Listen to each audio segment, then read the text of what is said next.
Allí en Primera de Pedro, capítulo 5, gloria al Señor, capítulo 5, y vamos a, en el versículo, ¿qué? El versículo 4, vamos adelante, aleluya, allí vamos a hablar de los pastores. ¿Cuánto les gusta hablar de los pastores, hermano? ¿Cómo se hablan de los pastores, verdad? Todo depende de qué van a hablar. Esa es otra cosa. Ya esa es otra cosa, ¿verdad? Yo voy a cerrar los oídos. Digo, ¿quién les gusta hablar de los pastores? Aleluya, gloria al Señor. Decía un hermano, dice, oye, ¿no se cansan de hablar de los pastores? Dice, es que los pastores siempre están hablando al pueblo. Ajá. Ya es tiempo que el pueblo también les hable a ellos. Claro que sí, hermano. Y los invite por ahí a comer también. ¿Entiende? Eso sí, mi hermano. Bueno, miren, hace rato se hablaba por qué, ¿verdad? Vienen las pruebas y todo eso. Tenemos que conocer, hermanos, entender que estamos en un mundo cuyo ambiente moral y espiritual está quebrado. Aleluya. Está, hermano, desde que el hombre pecó, Dios lo hizo perfecto todo, sabemos eso, ¿verdad? Amén. Dios hizo al hombre, a la mujer perfecto, Dios hizo el ambiente perfecto, todo. Pero el pecado trajo, hermanos, la enfermedad, trajo la muerte, trajo el cansancio, trajo el envejecimiento, trajo el dolor, trajo la confusión, trajo la duda. Trajo todas las cosas, hermanos, que psicológica, emocionalmente, espiritualmente, afectan adversamente al ser humano. Lo dañan, lo perjudican. Y la única esperanza que el hombre tiene es ver hacia arriba. Es la única esperanza, que es nuestro Dios. Ahora, nosotros vivimos en una naturaleza caída también. Por eso la Biblia habla de que el Señor va a redimir nuestro cuerpo. Y ya redimió nuestra alma cuando le conocimos. Pero ahora tiene que redimir el cuerpo. El cuerpo sigue envejeciéndose, cansándose, enfermándose, etc. Y en esta, haz de cuenta que vamos en una barca donde tenemos que cruzar el océano. Hay turbulencia, hay vientos huracanados, hay torbellinos, hermanos, hay peligros, pero así es la vida. Y cuando vemos nosotros los caracteres bíblicos, el pastor mencionaba a Daniel y otros hombres de Dios que yo realmente admiro, respeto, me asombro, ¿verdad?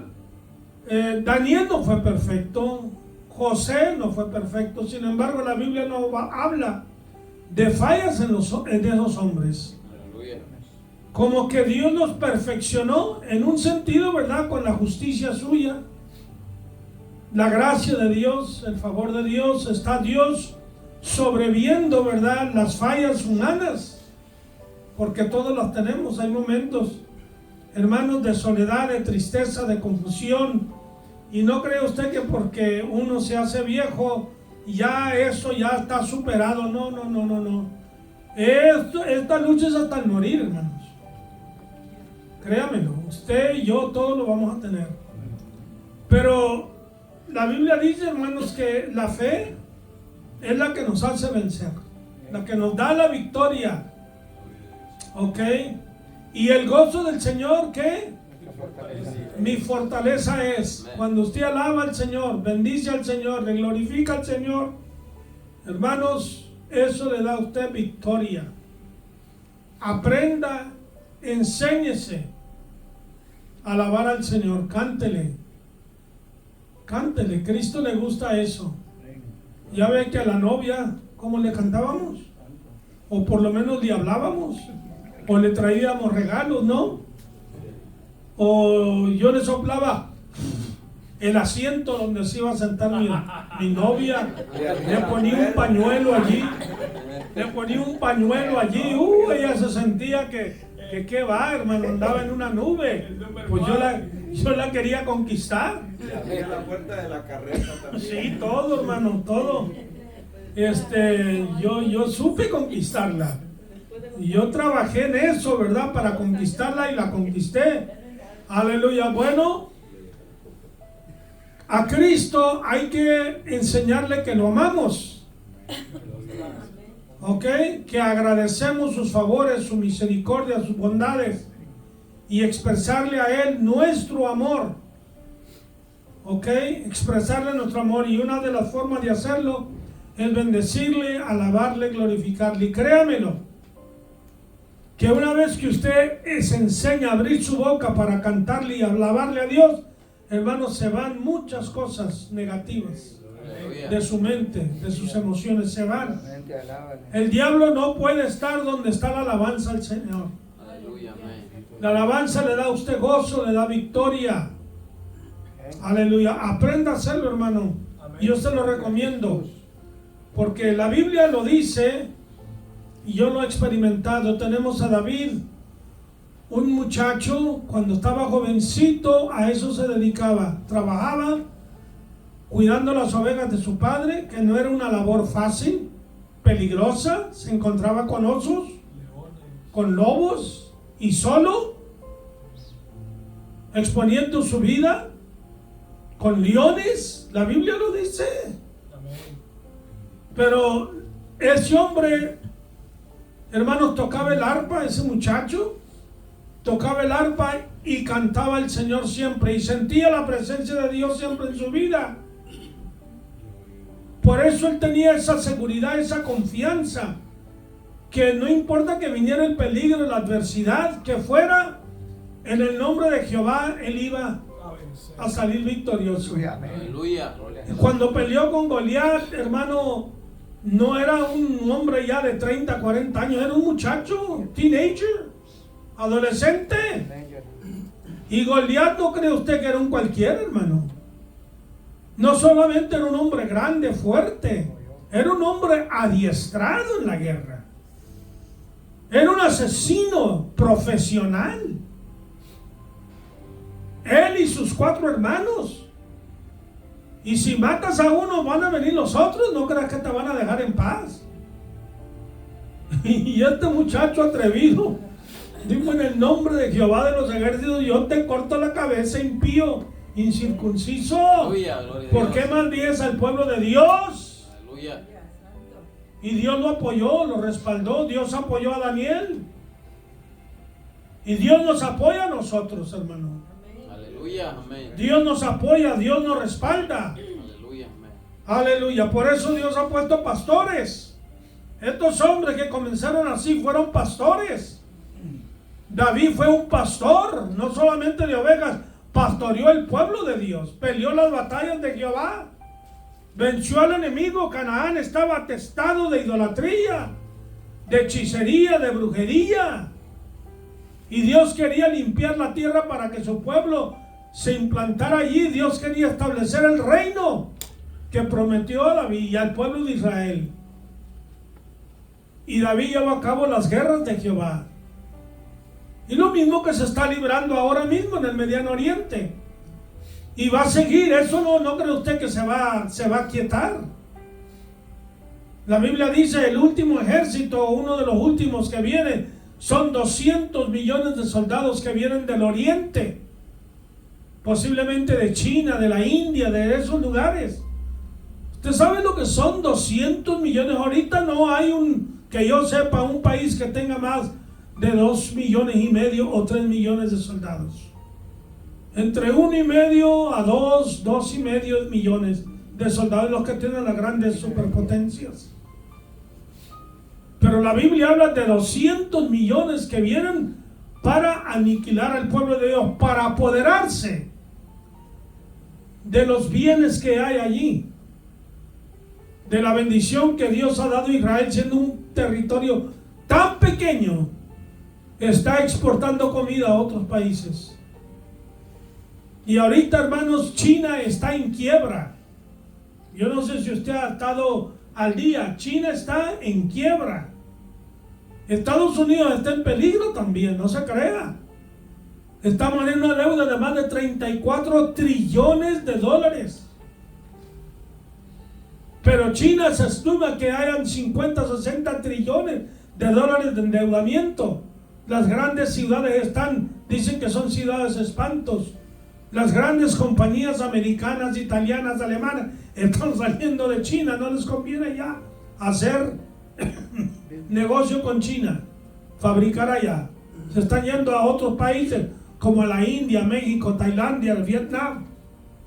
La gente china se está saliendo de allá porque no hay para comer.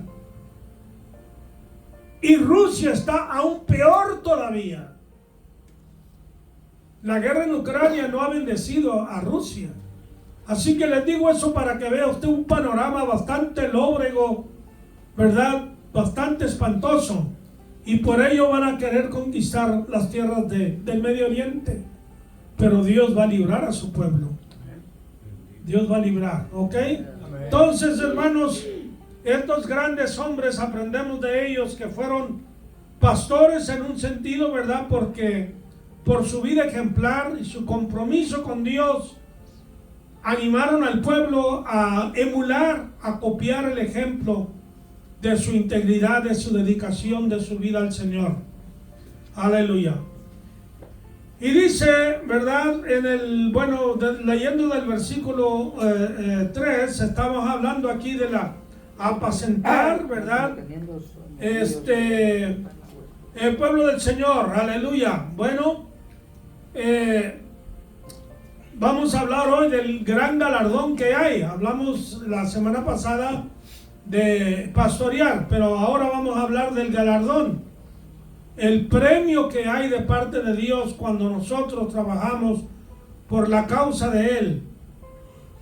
Dice, versículo 3, no como teniendo señorío sobre los que están a vuestro cuidado, sino siendo ejemplos de la grey. No siendo de un carácter prepotente, agresivo, soberbio, ¿ok? Sino haciéndolo, hermanos, con humildad, con amor y con paciencia. Estos tres elementos que se destacan en la Biblia, que Dios quiere que tengamos, estas tres características. Hacer lo que hagamos con paciencia, con amor y con humildad. Amén. Sea pastor, sea diácono, sea hermano en la fe, miembro que quiera corregir a otro hermano, no lo reproche, no le diga cómo usted es así, cómo usted es así. No. Ese reproche no va a llegar sino a enojos. Y aquel se va a defender y no va a tomar su consejo. Si usted quiere edificar realmente, quiere bendecir, hágalo con humildad, hágalo con amor y hágalo con paciencia. ¿Ok? Y luego el versículo 4 es donde ahora entramos al estudio. Y cuando aparezca el príncipe, fíjese con letra mayúscula, de los pastores, vosotros recibiréis la corona incorruptible de gloria. Cuando aparezca el príncipe de los pastores, aleluya. Bueno, David dijo, Jehová es mi pastor, y que nada me faltará. Él me provee, Él me da, Él me cuida, Él me protege, Él me defiende, Él me consuela. Cuando estoy enfermo, viene, me sana. Sí, mi hermano. Tengo una pregunta, hermano.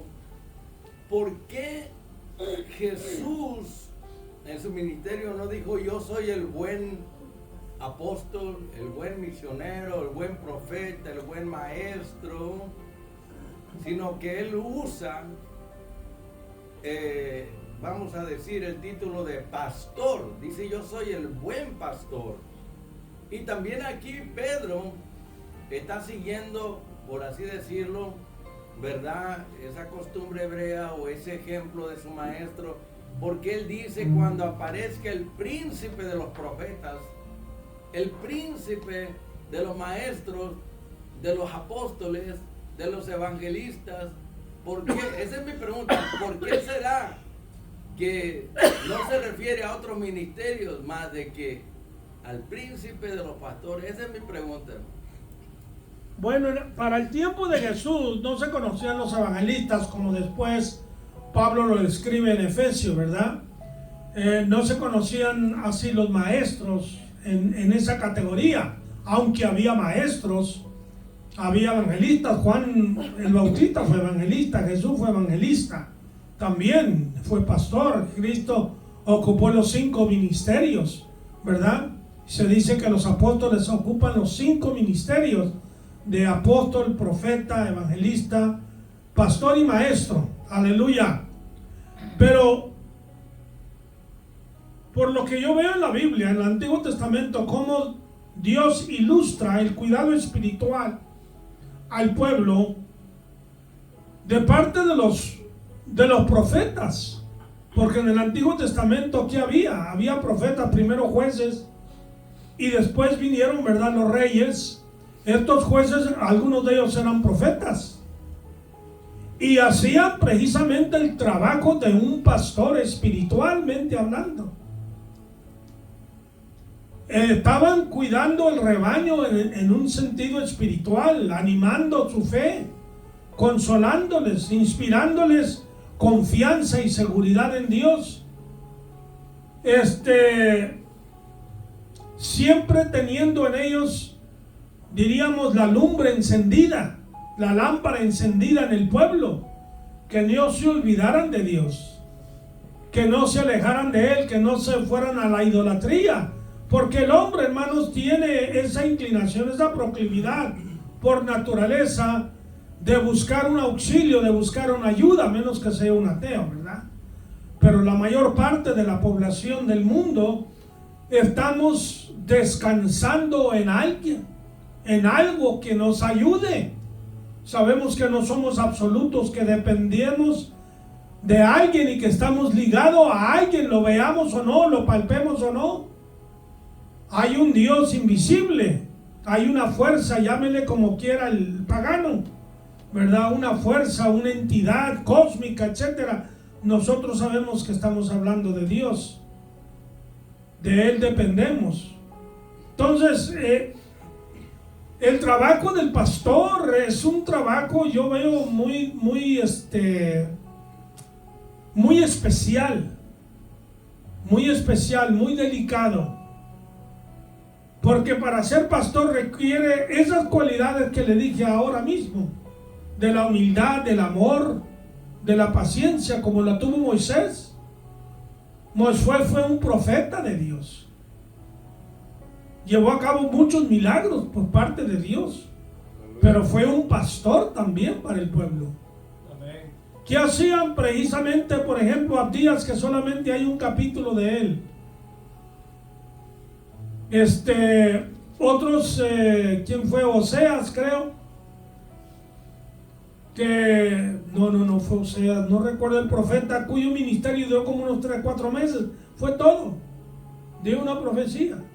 Bueno, ¿qué hacían antes y después de esa profecía que tenemos ahora con nosotros? ¿Qué hacía Abdías, por ejemplo? Dio la profecía, y antes de dar la profecía, ¿qué hacía? Espiritualmente hablando. Y después que la dio, ¿qué hacía? Oraba por el pueblo venía a ellos, buscando dirección, buscando palabra de Jehová, buscando consejos. Tenían problemas, tenían desánimo, tenían enfermos, etcétera. Y era el trabajo que estos profetas hacían. Pastoreaban al pueblo, lo alimentaban, lo cuidaban. Entonces, ¿qué es lo que hace el Señor con nosotros a diario? Nos asigna una tarea.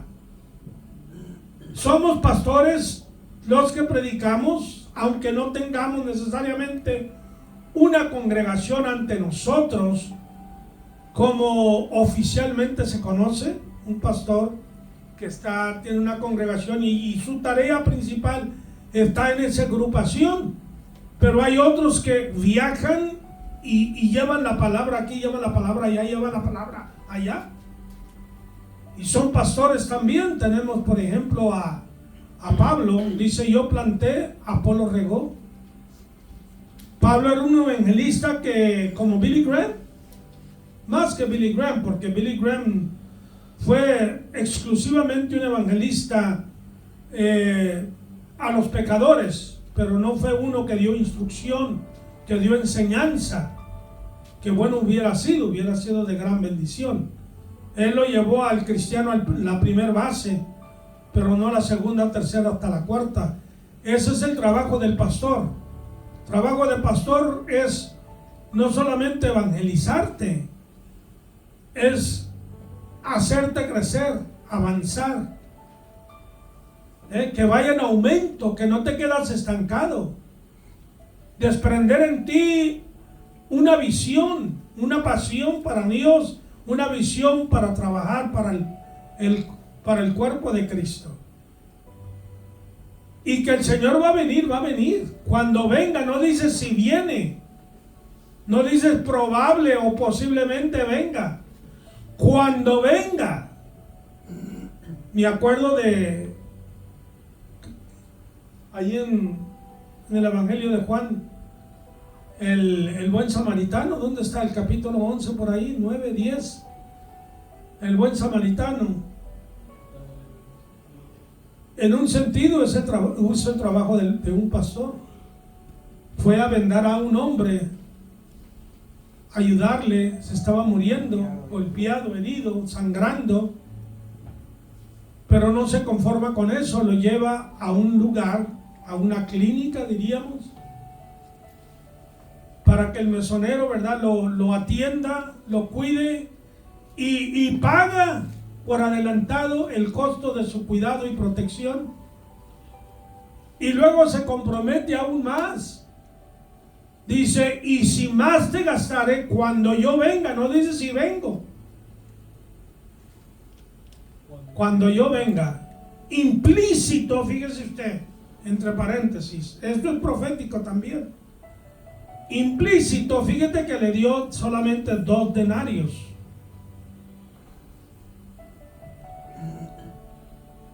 Y un denario era el salario de todo un día de trabajo. A darle 2 denarios, le paga por 2 días adelantado. Insinuando con eso que al tercer día él vendría. ¿Ok?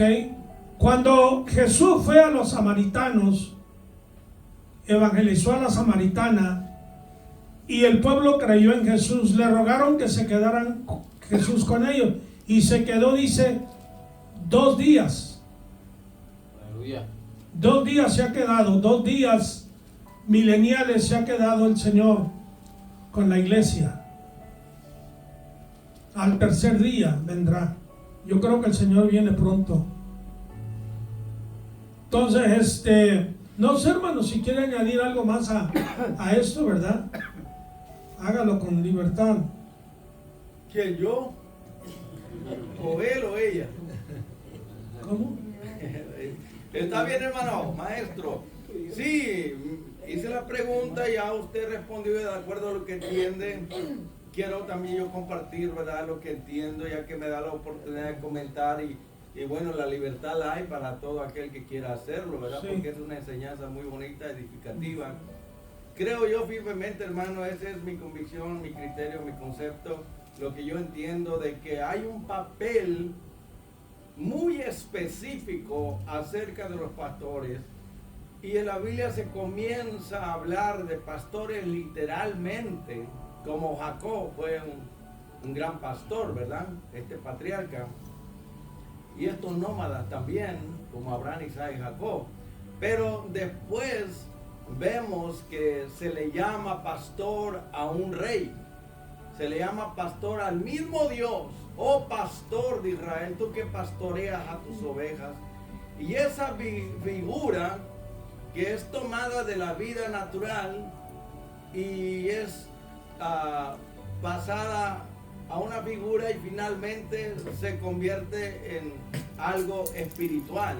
Pero la tarea específica, el papel específico de un pastor, para entenderlo mejor, es tomando el ejemplo literal, que un pastor, ¿verdad?, es una persona llamada a alimentar ovejas, a nutrirlas, a educarlas, a enseñarlas, a instruirlas, a educarlas y a formarlos, a prepararlos para que ellos como ovejas, ¿verdad?, se reproduzcan, se multipliquen y haya un rebaño, por así decirlo, de calidad, saludable y numeroso.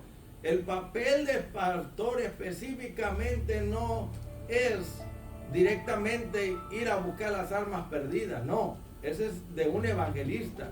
Aunque como dijo usted, el pastor también puede evangelizar y puede enseñar, sí, claro que sí, pero su tarea primordial, su enfoque, vamos a decir, especial, es el de cuidar, de proteger a las ovejas de los lobos rapaces, que son falsos líderes religiosos. Es cuidar y proteger a la iglesia de los leones y leoncillos, hablando de Satanás y sus demonios, de cuidar y proteger a la iglesia de los adversarios, de los enemigos, de darles, por así decirlo, mantenimiento, de alimentarlos, de educarlos y prepararlos y ayudarlos a salir de la ignorancia y ayudarlos y prepararlos para que nadie los vaya a engañar y protegerlos de, pues ya dije, ¿verdad?, de estas personas, estos ministros falsos que son como fieras, ¿verdad?, que son como lobos, como leones, ¿verdad?, que andan buscando una oportunidad para devorar y destruir esas ovejas. Entonces el papel específico de un pastor es también guiar. Ahora, en el Medio Oriente las ovejas van atrás y el pastor va adelante, abriendo camino, guiándolas, y las ovejas lo siguen. Mientras que aquí en Occidente, ¿verdad?, sabemos que es al revés. Las ovejas van adelante, porque yo fui pastor de ovejas, y el pastor va atrás, arriando las ovejas.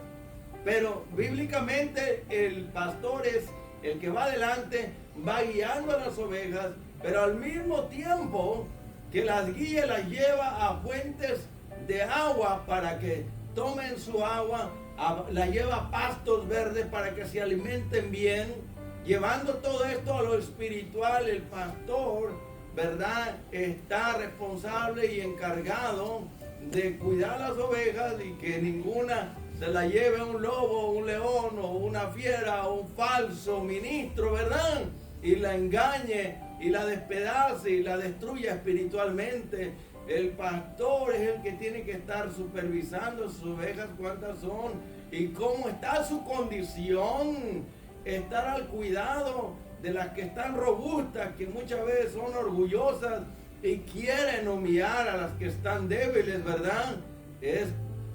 La tarea es estar examinando, revisando, estar mirando por el bienestar de ellas y ver si hay alguna enferma, herida, o si está saludable o no, si está en buenas condiciones, y mirar por qué esta oveja no se reproduce, por qué la oveja no da a luz, por qué esa oveja está estéril, por qué esa oveja, ¿verdad?, no mejora, no, vamos a decir, está haciendo como el pastor desearía que fuera o estuviera, ¿verdad? Entonces el pastor es el que tiene que estar enfocado en estar mirando, supervisando la condición espiritual, en este caso, ¿verdad?, de la oveja, y saber si le duele una pierna, si tiene alguna dolencia, si está herida, si está anemia, si está enferma, su condición, y pues buscar medicina y también pues darle el alimento a su tiempo, darle su agüita. Y bueno, es una responsabilidad, hermano, bastante grande. Yo creo que por eso Jesucristo se refiere más a los pastores, el príncipe de los pastores, porque la labor más grande, más pesada, más difícil y que la mayoría no quiere es ser pastor, porque el pastor nunca descansa, las 24 horas tiene que estar, ¿verdad?, enfrascado y ocupado y preocupado por las ovejas que tiene a su cuidado, cómo estarán, qué es lo que sucede, por qué no las miro con frecuencia. ¿Por qué se encuentran en esa condición? ¿Por qué no crecen? ¿Por qué no se reproducen? ¿Por qué están estériles? ¿Por qué esto y aquello? O sea, la labor del pastor, su papel, hermano, es bastante fuerte y difícil. Por eso muchos pastores abandonan el ministerio, dejan la iglesia y bueno, eso lo hemos mirado. ¿Por qué? Porque no es fácil. Porque todo lo que pasa en la iglesia, la culpa es del pastor. Pero a nadie le importa la vida del pastor, si tiene comida o no, si tiene trabajo o no, si tiene salud, si se siente bien, si está enfermo. A nadie le importa cómo está el pastor. Pero eso sí, las críticas, el ataque, la blasfemia, los insultos y cuántas cosas, ¿verdad?, le vienen al pastor, que las mismas ovejas y rebaños muchas veces el enemigo las usa para hacerle daño, como pasó con Jesús, ¿verdad? Lo hirieron y las ovejas se fueron. Entonces creo que Jesús le da más importancia al pastor, porque de allí en el pastorado nacen todos los ministerios, de allí salen y allí regresan, hermano. Es un ministerio estable. Podemos ver que los demás ministerios son itinerantes y no están fijos en un lugar, pero en el pastorado, en una iglesia con un buen pastor, de allí van a salir ¿qué? Evangelistas, maestros, misioneros, profetas, apóstoles. De allí van a salir los obreros a trabajar afuera como Pablo y van a regresar otra vez. O sea que es una base de donde salen y regresan todos los ministerios. Bueno, así lo creo yo, hermano. Amén. ¿A otro comentario, hermanos? Aleluya. Hay un pasaje en Isaías 40, capítulo 40. Aleluya. Y en el versículo 10 dice: He aquí que Jehová el Señor vendrá con poder y su brazo señoreará. He aquí que su recompensa viene con él y su paga delante de su rostro. Como pastor apacentará su rebaño, en su brazo llevará los corderos y en su seno los llevará. Pastoreará sabiamente a las recién paridas. El buen pastor, ¿qué dijo Jesús? Su vida da por las ovejas. Hay pastores buenos y hay pastores malos. Hay pastores que lo que quieren es la lana, ¿verdad? Como el que estaba trasquilando ovejas, y entre las ovejas blanquitas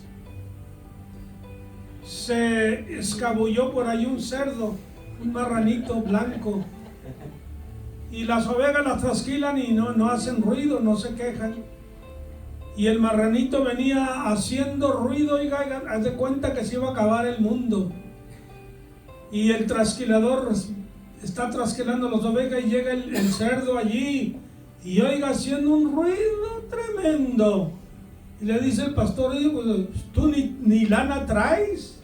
¿De qué tanto gritas? Y a veces así en la congregación es que los que menos dan son los que más se quejan, los que menos hacen, los que menos vienen. Y aquel que viene, que coopera, que trabaja, que está fiel, orando, buscando a Dios en pro de crecimiento de la iglesia, hay toda clase de ovejas, hermanos. Hay unas que no son ovejas, son chivitas, ¿verdad? Cabrito. Con cuernos. Aleluya. Hay de todo, hermano. Y yo he pensado, he dicho que el trabajo del pastor es como una madre. La madre siempre está allí con el hijo. Bueno, estaban algo ahora. Muchas crecen, trabajan desde que los niños están pequeños y los cría la vecina, los cría alguien más por hacer dinero.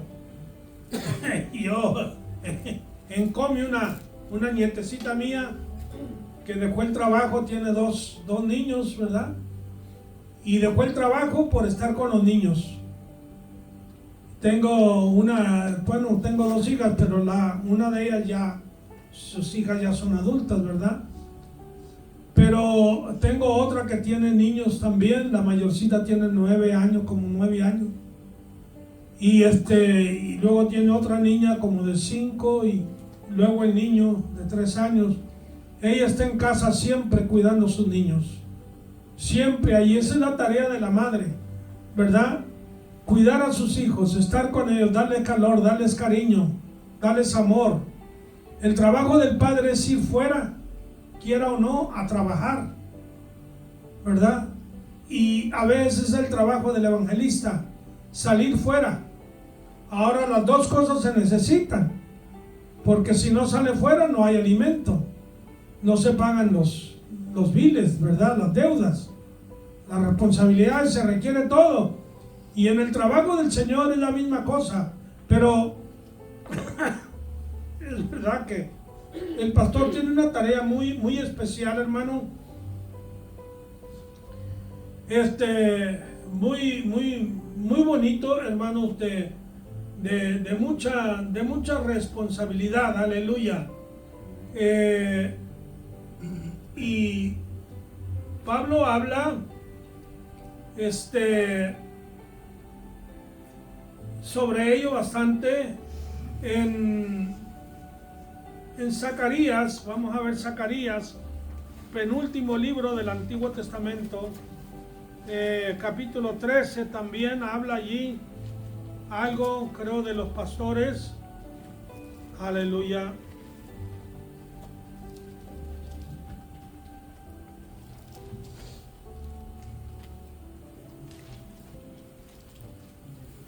Como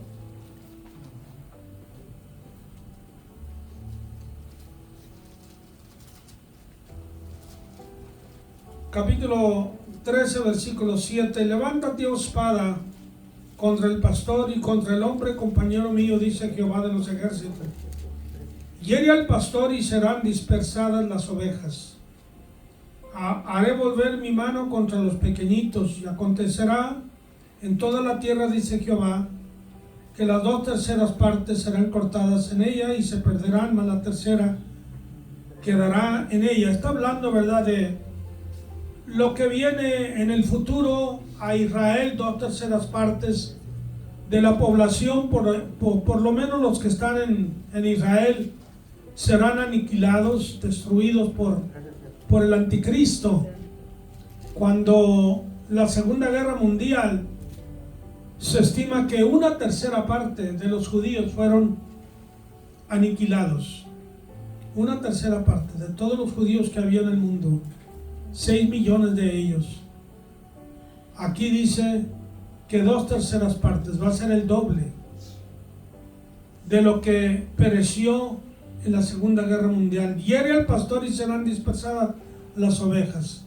Ese es el trabajo de Satanás. Dar el golpe a la cabeza al líder. Si tumba al líder, hermanos, tumba lo demás. Se dispersan las ovejas.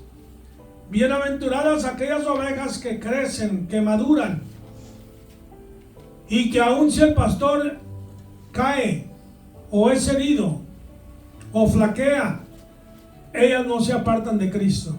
¿Estás entendiendo? Porque el pastor de los pastores es Cristo Jesús.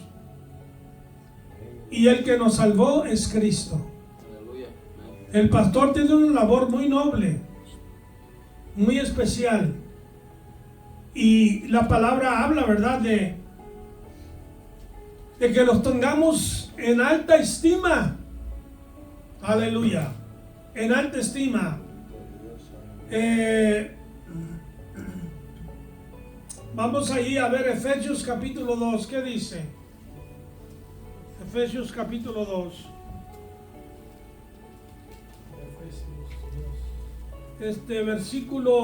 Versículo 11. Gloria al Señor. ¿Alguien lo tiene? Por tanto, acordaos de que en otro tiempo vosotros los gentiles, en cuanto a la carne, erais llamados incircuncisión por la llamada circuncisión, hecha con mano en la carne. Sí, más, síguele. En aquel tiempo estabais sin Cristo, alejados de la ciudadanía de Israel y ajenos a los pactos de la promesa, sin esperanza y sin Dios en el mundo. Pero ahora en Cristo Jesús, vosotros en otro tiempo estabais lejos, habéis sido hechos cercanos por la sangre de Cristo. ¿Sí? Síguele, hermano, síguele. Porque Él es nuestra paz, que de ambos pueblos hizo uno, derribando la pared intermedia de separación, aboliendo en su carne las enemistades, la ley de los mandamientos expresados en ordenanzas, pero para crear en sí mismo de los dos un solo y un nuevo hombre, haciendo la paz, y mediante la cruz reconciliar con Dios a ambos en un solo cuerpo, matando en ellas las enemistades. Y vino y anunciando las buenas nuevas en paz a vosotros que estabais lejos y a los que estaban cerca, porque por medio de él los unos y los otros tenemos entrada por un mismo espíritu al Padre. Así ya no sois extranjeros ni advenedizos, sino ciudadanos de los santos y miembros de la familia de Dios, edificados sobre el fundamento. Ok, hasta ahí está bien, hermano. Gracias. ¿Ve usted como nosotros estábamos alejados, sin esperanza, sin Dios, alejados de Él, sin conocerle? Cristo vino y nos acercó, el buen pastor, nos trajo a Él, nos integró a su cuerpo. ¿Ok? A ver, alguien lea Isaías 53, versículo 6, hermano. Isaías 53, 6. Amén. Dice: todos nosotros nos descarriamos como ovejas, cada cual se apartó por su camino, mas Jehová cargó en él el pecado de todos nosotros. Gracias, hermano. Todos nos descarriamos, no solamente Israel, los gentiles, todos nos descarriamos, estábamos sin esperanza, ¿verdad? Pablo dice que nos acordemos que en un tiempo estábamos sin los pactos, sin esperanza, sin Dios, en tinieblas, sentenciados a condenación. Ya estábamos sentenciados a condenación. Y Cristo, el buen pastor, fíjese el precio supremo que pagó Cristo. Ese es el buen pastor. Que nosotros aprendamos a agradecer, a valorizar, a apreciar el precio que Cristo pagó por nosotros. ¿Ok? Entonces, hermanos, Aleluya. es bonito ver, ¿verdad?, que Dios nos ha cuidado tanto que ahora también ha asignado ministerios dotados por el Señor, capacitados para hacer el trabajo que Cristo no está haciendo personalmente. Lo hace por medio del Espíritu Santo y por la palabra, ¿ok? Nos está pastoreando. Pero hay alguien que te está dando el alimento a diario. Si tú lo sigues, si tú lo obedeces, vas a ser bienaventurado porque vas a aprender, vas a crecer, vas a nutrirte. Aleluya. Y cuando aparezca el príncipe de los pastores, vosotros recibiréis la corona incorruptible de gloria. A los pastores, el Señor les habla de un galardón, de un premio. ¿Ok? Igualmente, jóvenes, ahora note usted, cambia lo que está hablando. Ahora ya no se dirige a los pastores. Ahora está hablando a la gente menor de edad. Jóvenes, están sujetos a los ancianos y todos sumisos unos a otros, revestidos de humildad, porque Dios resiste a los soberbios y da gracia a los humildes. Mire, hermano, una gente soberbia, arrogante, es difícil pastorearla. Muy difícil. Tienen una actitud de que a mí nadie me dice nada, yo no tengo, nadie tiene que decirme nada. Entonces, ¿para qué estás aquí? Porque venimos aquí para oír palabra, ¿no? Y cuando hablamos de la palabra, nosotros voluntariamente nos debemos someter a la palabra. Yo me someto a la palabra. Por eso tengo que tener una actitud de amor, una actitud de paciencia, una actitud de humildad. Ok, entonces los ancianos, los líderes, los cabecillas de la iglesia no te pueden ayudar con una actitud soberbia, arrogante. ¿Cuántas veces hemos tratado de aconsejar? Yo he tenido esa experiencia. Y lo que oigo, hermanos, de allá para acá es pura arrogancia, soberbia. Ok, no quieres nada, dale. Como los hijos cuando ya crecen, ya son hombres y ya no te oyen. Y tú sabes que van mal, van chuecos, pero ellos creen que van bien. Tienes que dejar que Dios haga algo, orar por ellos. Porque no te oyen, no te escuchan.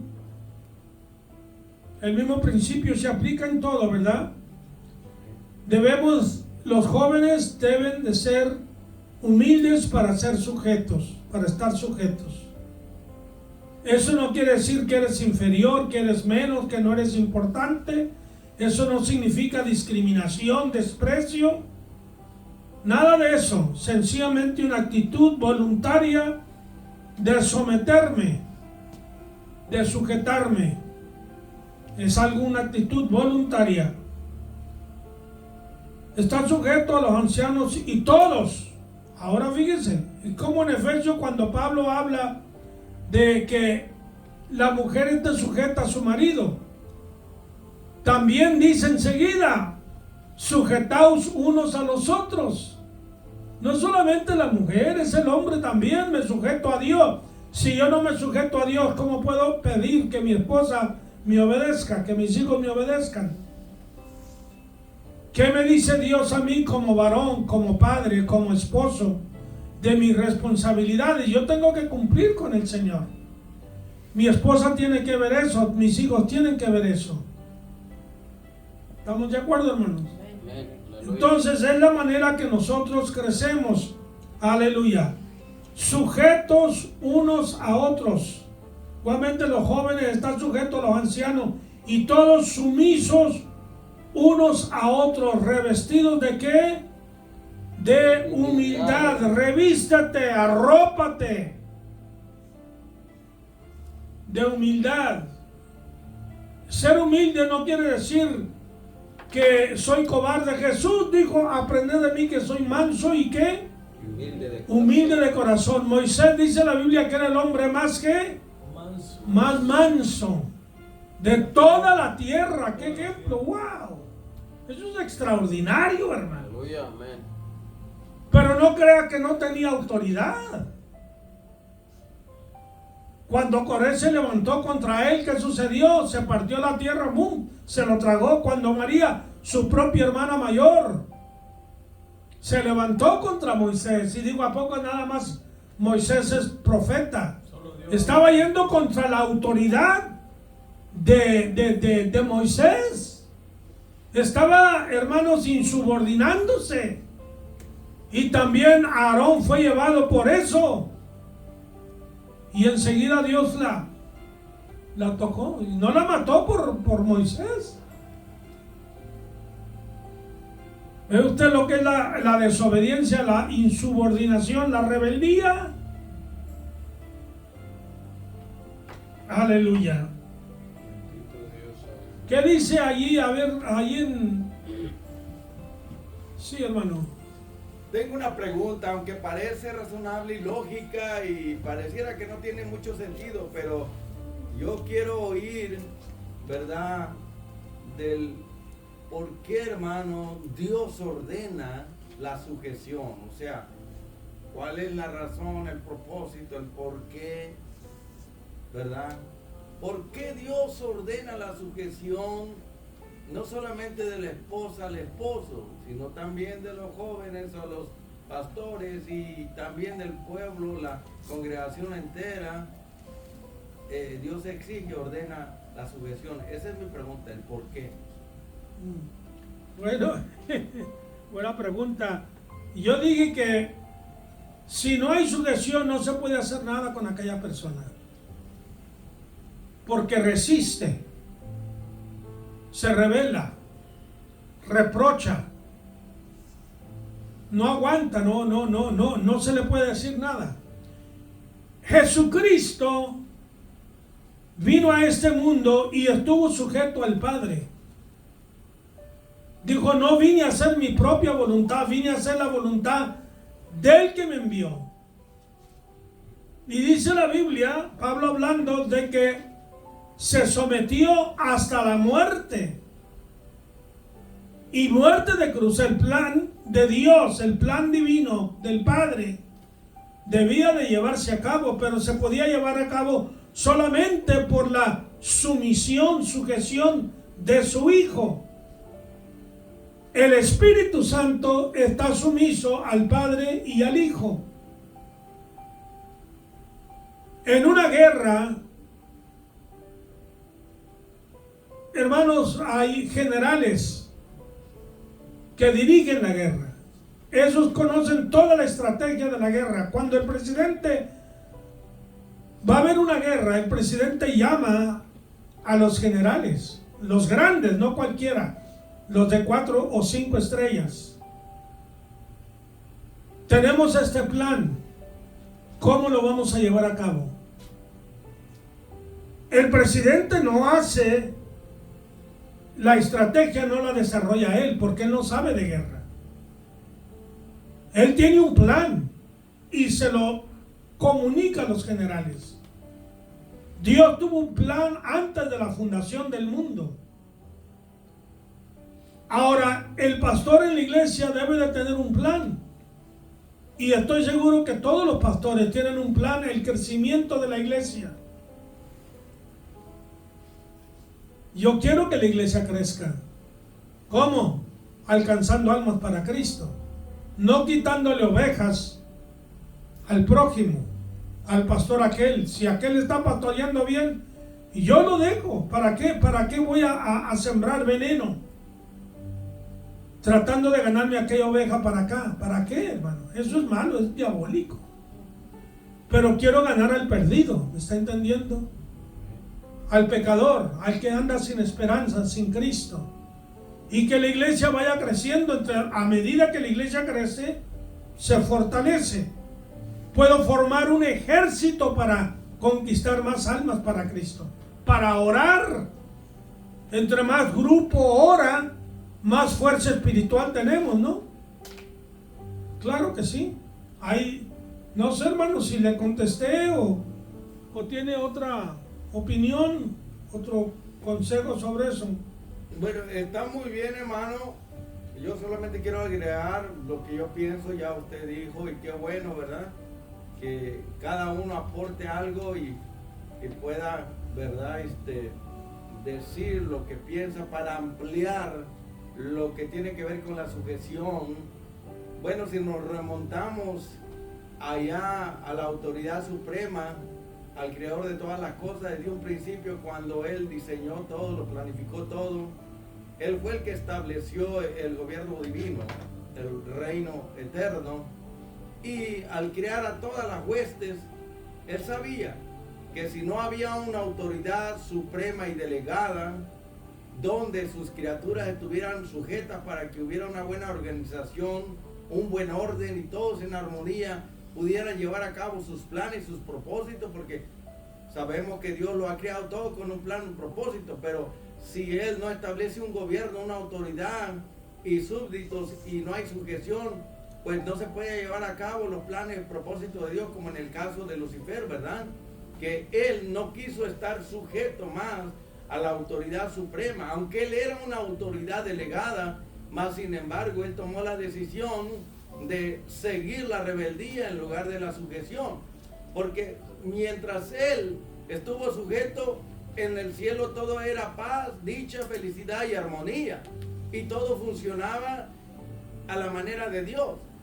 Ahora, en el plan humano que Dios diseñó y que ahora conocemos el propósito de él, también vemos que Dios puso una autoridad establecida aquí en el gobierno que le dio a Adán y a Eva.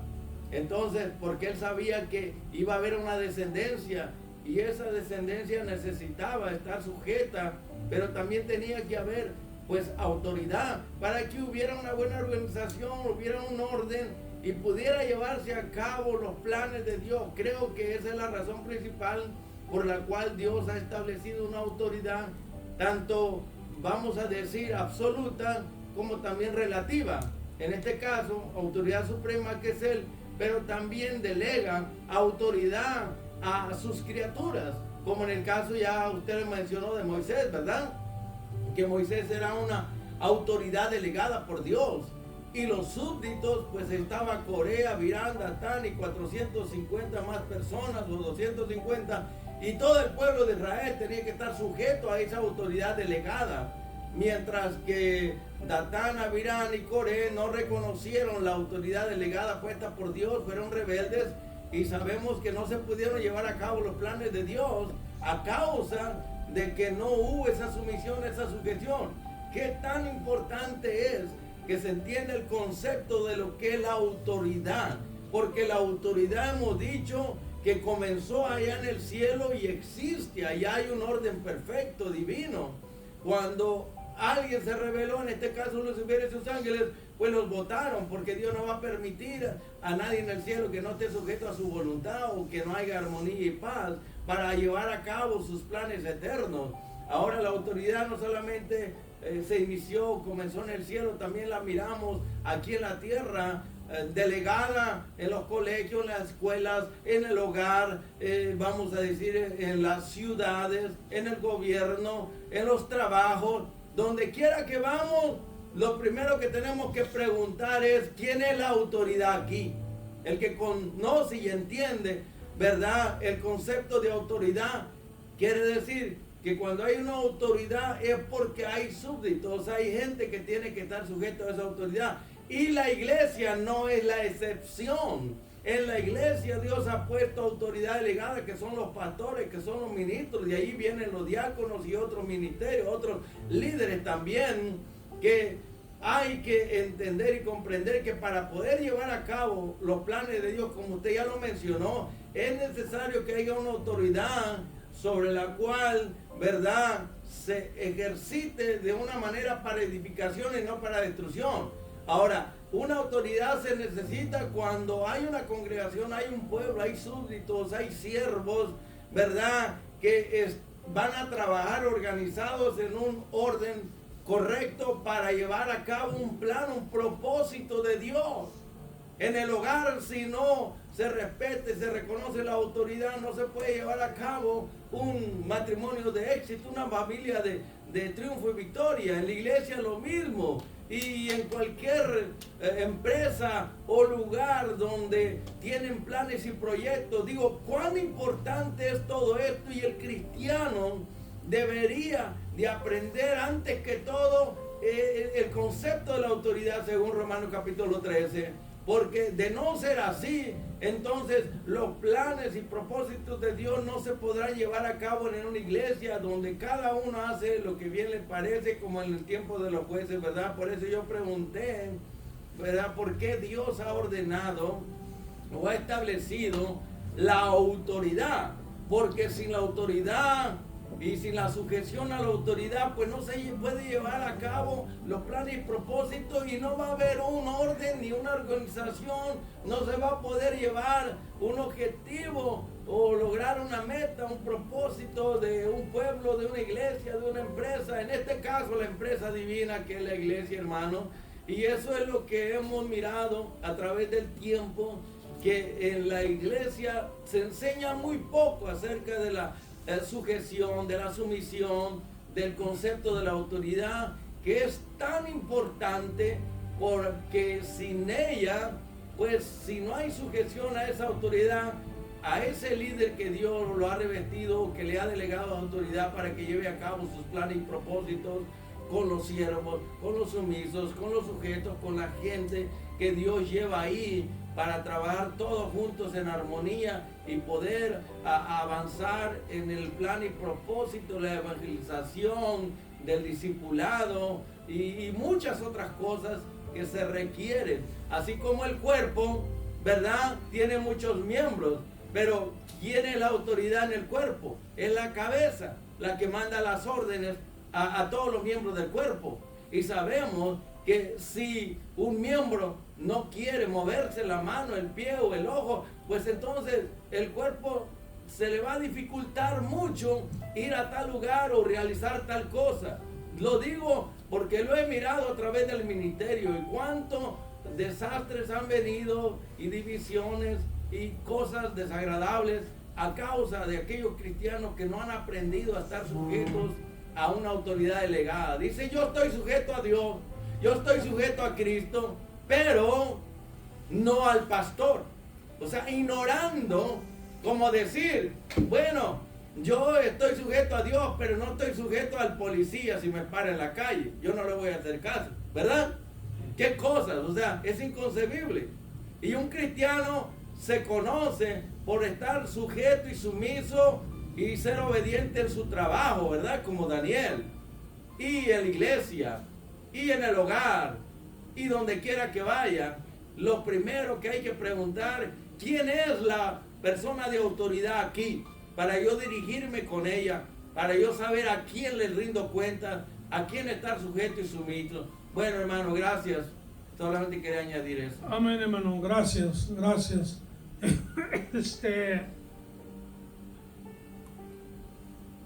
Hay caos. Ya recuerdan el año pasado, antepasado, lo que pasó en Seattle, Washington, Oakland, allá en el estado de Oregon. Caos, desenfreno, quemando edificios. Y una de las cosas que hablaban era no financiar a la policía, no darles dinero para que operen, minimizar, ¿verdad?, los costos de la policía. Miren lo que está pasando en Los Ángeles. Le habían quitado, creo eran 37 millones de dólares, algo así, o 27 millones de dólares al departamento de la policía, al departamento de bomberos, perdón. La señora Bass, la alcaldesa, no sé, hermanos, yo veo un mundo trastornado. Yo no digo que la mujer no pueda, hay mujeres muy capaces, realmente, líderes, los he visto, pero no tantas como se pretende. Y hacen un trabajo, hermanos, que no es para ellas, no son capaces.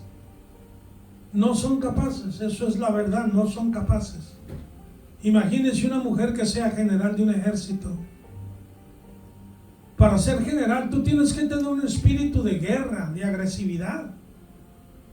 Disculpando la expresión, tienes que ser un perro para pelear un león en tu espíritu. Tienes que serlo, porque se está tratando de guerra. No se está tratando de cosas suaves, no creas que vas a dialogar. Eso déjalo a los políticos que dialoguen, a los diplomáticos. Los que van a la guerra van a pelear, van a matar, van a destruir, van a aniquilar cabezas. Y poner a una mujer enfrente de eso, no sé, no. Dirán que yo soy anticuado, que yo soy esto, que yo soy lo otro, pero no lo hallo bíblico. Y en la experiencia de la vida no veo que eso sea correcto. De vez en cuando en la Biblia tenemos a una mujer, Débora, ¿verdad?, que fue una mujer líder, pero no fue sola. Ella tenía un varón que le ayudaba. ¿Ok?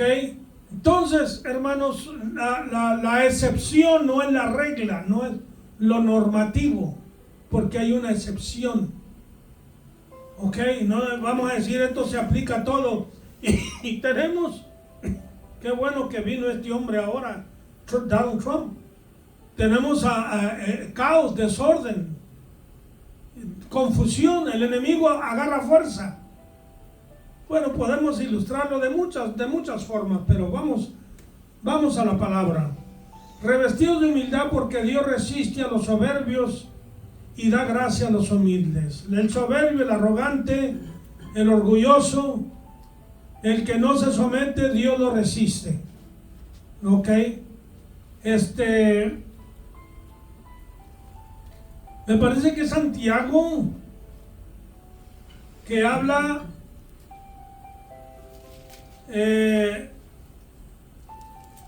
¿cómo dice? Someteos a Dios. ¿No dice así? Pues a Dios, resistid al diablo. Ajá. Santiago 4:7, hermano. Gracias, hermano. Mire cómo dice, 4:7 dice, someteos pues a Dios, todos. Eso es, todos nos sometemos a Dios. Pastores, evangelistas, miembros, hombres, mujeres, todos nos sometemos a Dios. Y una vez sometido a Dios, resistid al diablo. No dice resistir al diablo primero y luego someteos a Dios. No, el primer principio es someternos a Dios. ¿Cómo venció Jesús? ¿Cómo venció al diablo Jesús? Se sometió al Padre. Primero se sometió, ¿es verdad o no? Y luego lo venció. Tenemos que someternos. Someternos no es un signo de debilidad, de cobardía, sino de prudencia y de valor. Y es como nosotros, hermanos, es como Cristo, hermanos, dice que Dios se sometió hasta la muerte y muerte de cruz. Por tanto, Dios lo exaltó hasta lo sumo. Después que se sujetó hasta la muerte, Dios lo exaltó. Él nos exaltó. Cuando Jesús resucitó, dijo, toda potestad me es dada, ¿dónde? En los cielos. En el cielo y en la tierra, toda potestad. Él no tiene que consultar con nadie. Dios le entregó a él toda la potestad, toda la autoridad. Cuando usted se somete a Dios, ¿por qué Moisés tuvo tanta autoridad? ¿Por qué Pablo tuvo tanta autoridad? ¿Por qué Elías? Porque se sometieron a Dios. Si nosotros aprendemos ese principio, vamos a tener, hermanos, poder con Dios, sometidos pues a Dios, resistir al diablo y huirá de vosotros. ¿Cuándo huye Satanás? Cuando nos hemos sometido al Señor, porque es cuando tenemos autoridad. Recordemos, ¿verdad? Aquellos 7 que pateó aquel endemoniado y le dijeron al endemoniado, en el nombre de Jesús, a quien Pablo predica. ¿Qué dijo el diablo? Sí, yo sé quién es Jesús y sé quién es Pablo, pero ustedes no son nadie. Ustedes no tienen autoridad sobre mí. Y los pateó a los 7, hermanos. Sí, los mandó desnudos, avergonzados, ¿verdad? Bueno, nosotros aprendemos como creyentes que nuestra victoria no es la arrogancia. En el hogar, en el matrimonio, hermano, hermana, yo he visto tanto, hermano, tanto que he visto. Pleitos, contiendas en los matrimonios de hermanos, de creyentes, aún de pastores. Ay, hermano, cómo los creyentes le abren la puerta al diablo, cómo casi lo invitan, vete diablito, vente para acá, ayúdame. Tú eres el lobito, yo soy la oveja, tú eres el lobito, vente para acá. Sí, ese lobito te va a desgarrar, hermano. Si solamente aprendiéramos esto, Dios resiste a los humildes, da gracia a los soberbios, da gracia a los humildes. Humillaos pues voluntariamente. No que Dios nos humille, tú y yo voluntariamente. Humillémonos pues bajo ¿qué? La poderosa mano de Dios. Mire, eso implica como cierta amenaza, porque hay una autoridad. No dice humillaos bajo la mano del Señor. No, el calificativo poderosa indica que Dios puede hacer cosas desastrosas, ¿verdad? Dios puede hacer cosas tremendas. Yo no sé, hermanos, si el fuego que los incendios allá en California, si es castigo, yo no me voy a meter ahí en eso.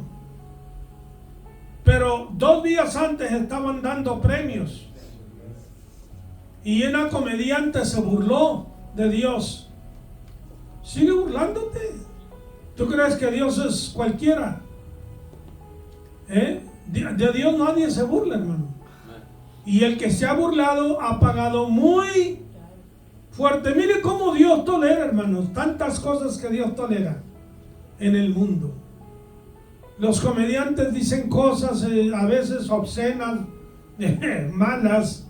En las cantinas hay tantas cosas. Dios pudiera acabar con esa gente en medio segundo y los tolera. La gente se enaltece y todo eso, pero no juegues con Dios. Eso es todo.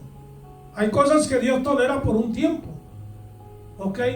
Pero cuando el hombre desafía a Dios, la poderosa mano de Dios, y es poderosa, hermano. Amén. Yo no quiero saber qué tan poderosa es, pero con eso basta. No quiere que lo pruebe. Si la mano de un oso, de un tigre es poderosa, pues ¿qué será la mano de nuestro Dios? Para que Él os exalte cuando fuere tiempo. Cuando nosotros nos humillamos, cuando viene la prueba, cuando viene la tentación, cuando vienen las adversidades, nos humillamos y le entregamos cosas que no podemos hacer. Hay cosas que nosotros podemos hacer en aquella situación. Hay cosas que no vamos a poder hacer. Y esas hay que entregárselas a Dios. Porque Él sabe y conoce y puede hacer todas las cosas. Él te exaltará cuando fuere tiempo. Él te dará la victoria y te dará el triunfo. Saldrás adelante. No quedarás apabullado, destruido, avergonzado. ¿Ok? Dios te va a sacar victorioso. Echando toda vuestra ansiedad, todos vuestros problemas, todas vuestras cargas sobre Él. A Dios quiere que lo molestes. Nosotros no queremos que nos molesten, ¿verdad? Hermano, no me moleste, por favor. Yo tengo bastantes problemas. No puedo con los míos. Y quiere que me lleve los suyos. Pero Cristo sí quiere que lo molestemos, que vayamos a Él día, noche, cualquier hora. Señor, tengo este problema, tengo esta necesidad. Aleluya. Y el Señor te va a decir, yo también tengo necesidad de que testifiques de mí. Cuando tú te encargas de mi necesidad, yo me voy a encargar de la tuya. Bueno, eso yo lo estoy diciendo, no lo dice la Biblia, pero lo he vivido. He visto milagros grandes, hermano. Grandes he visto milagros de Dios cuando yo he trabajado por Cristo Jesús. He hecho no he hecho cosas grandes. Yo nunca he tenido un gran ministerio, hermano. Sería mentiroso si yo le dijera, no, hermano, yo le he predicado a miles y miles de personas. Eso no es verdad. He pastoreado cientos y cientos de gente. Tampoco, eso sería una mentira. Mi trabajo en el Señor ha sido muy pequeño, muy limitado.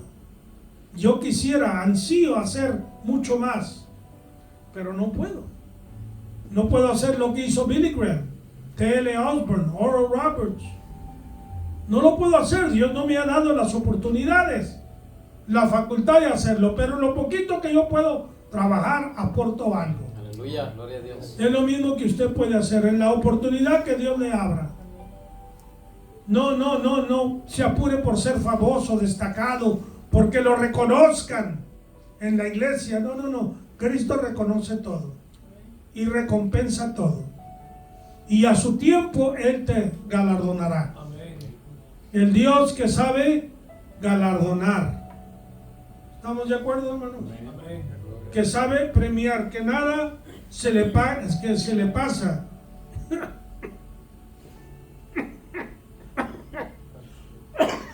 Bueno, yo creo que Maestro, ¿me permite? Sí, hermano, cómo no. Estoy muy impactado acerca de esta palabra de la soberbia, que fue la que llevó a la ruina a Satanás, que es un pecado tan arraigado en el corazón humano y que se manifiesta no solamente en la gente inconversa, sino también en la propia iglesia del Señor, la soberbia, que es el antónimo de la humildad. Me llama mucho la atención de los personajes en la Biblia que fueron soberbios y lo que les pasó. Y también estoy muy interesado en compartir con ustedes lo que he mirado a través del tiempo en mi cristianismo de estas personas soberbias dentro de la iglesia. Para comenzar, pues tenemos ahí a un rey pagano llamado Nabucodonosor, ¿verdad? Que estaba lleno de soberbia y se atribuyó a sí mismo, vamos a decir, atributos que no le pertenecían, porque él dijo yo, ¿verdad? El soberbio siempre piensa que él es el causante de todo, el que produce, el que crea, el que hace, que él es, vamos a decir, como un tipo de Dios. Pero vemos que la soberbia de Nabucodonosor lo llevó pues a una disciplina muy severa.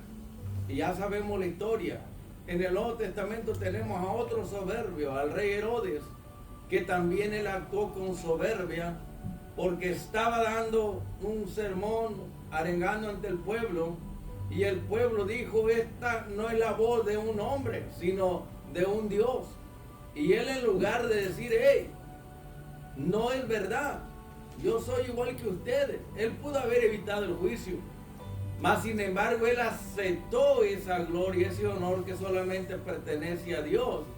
Y ya sabemos el juicio que vino, pues murió comido de gusano, ¿verdad? Amén. Pero hoy en día vemos este pecado que abunda en las iglesias apóstatas y también en las verdaderas, hermanos, porque se ha levantado un chorro de ministros soberbios, altaneros, altivos, orgullosos, que quieren ser el centro de atención, que se creen super ungidos o semidioses, hermano, porque ellos dicen yo decreto. El único que decreta pues es Dios. Yo declaro, yo confieso, yo esto, yo lo otro. Entonces todo eso es soberbia. El soberbio cree que es más importante o inteligente, más privilegiado, se cree favorito, se cree que es el centro de atención de, vamos a decir, de entre un montón de personas. Y eso es sumamente peligroso en el pueblo del Señor, porque esa soberbia, quizás ahora Dios no la castiga con la muerte de inmediato, pero sí la castiga con muerte espiritual, la castiga en el espíritu, en el alma, por dentro, aunque uno no se dé cuenta, pero después se ven los resultados.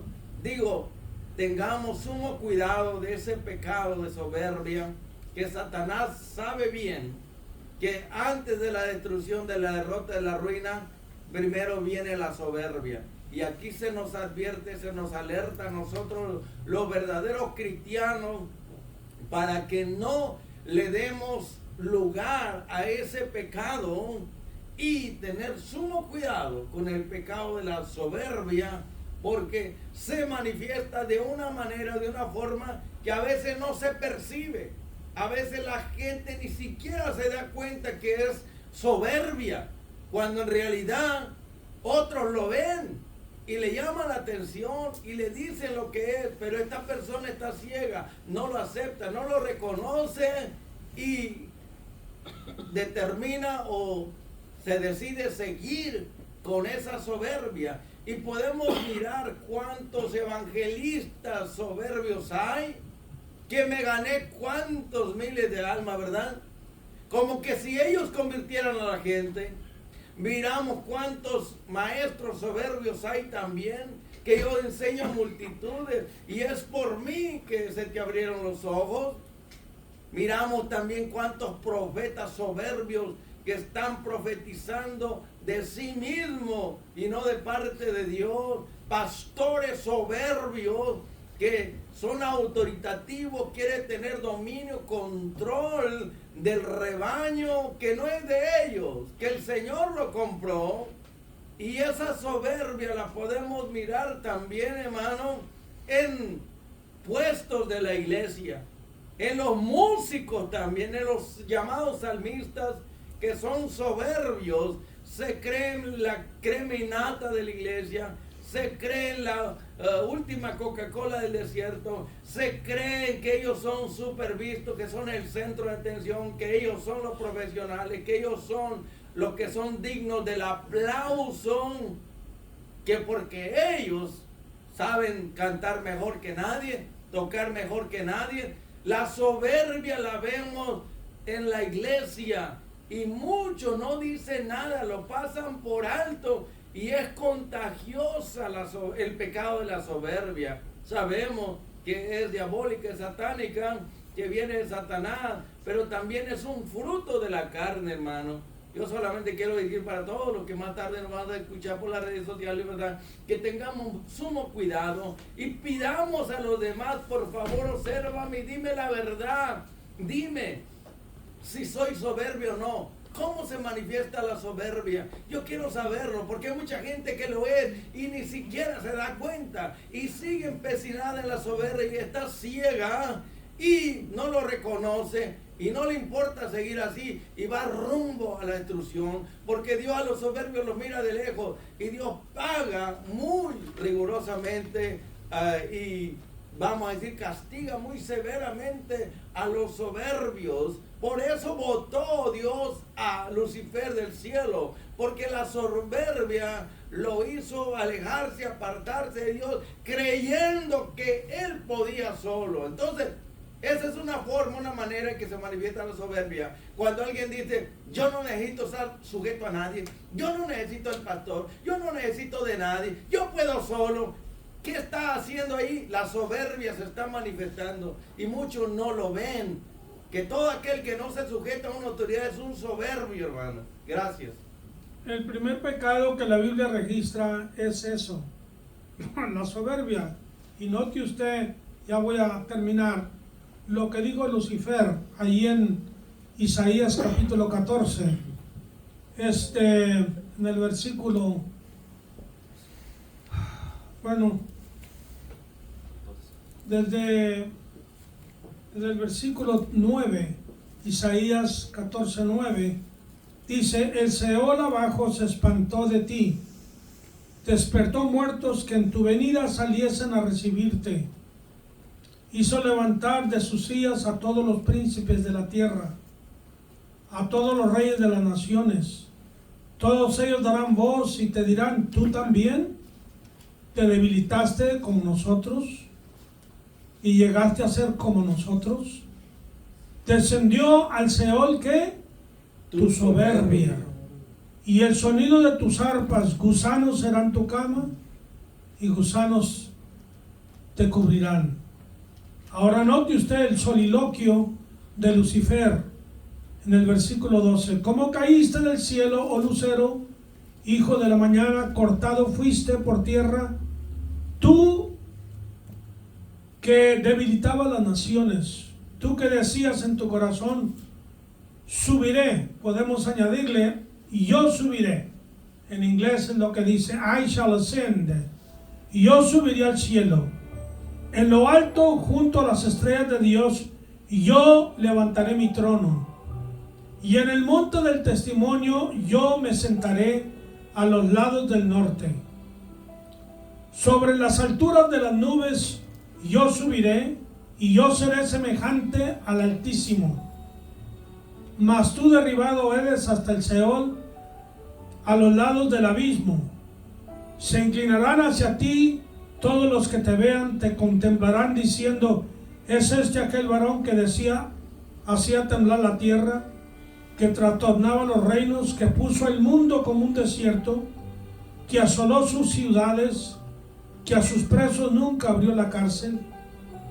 Todos los reyes de las naciones, todos ellos yacen con honra, cada uno en su morada, pero tú eres echado de tu sepulcro como vástago abominable, como vestido de muertos pasados a espada, que descendieron al fondo de la sepultura como cuerpo muerto hollado.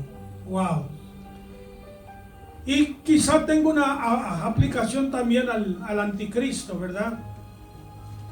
Este pasaje puede ser un mensaje dual, que se aplica también al personaje del anticristo cuando él venga, hermanos, con gran soberbia, con gran arrogancia. Humillaos bajo la poderosa mano del Señor, ¿verdad? Amén. Hay que servir al Señor, ¿cómo? Con temor y temblor. Dios les bendiga, mis hermanitos, Dios les guarde. A todos los oyentes por las redes sociales agradecemos que nos sintonicen y que hayan escuchado esta enseñanza bíblica. Esperamos que sea de muchísima bendición. En este momento quisiera que orásemos. Les dije que vamos a orar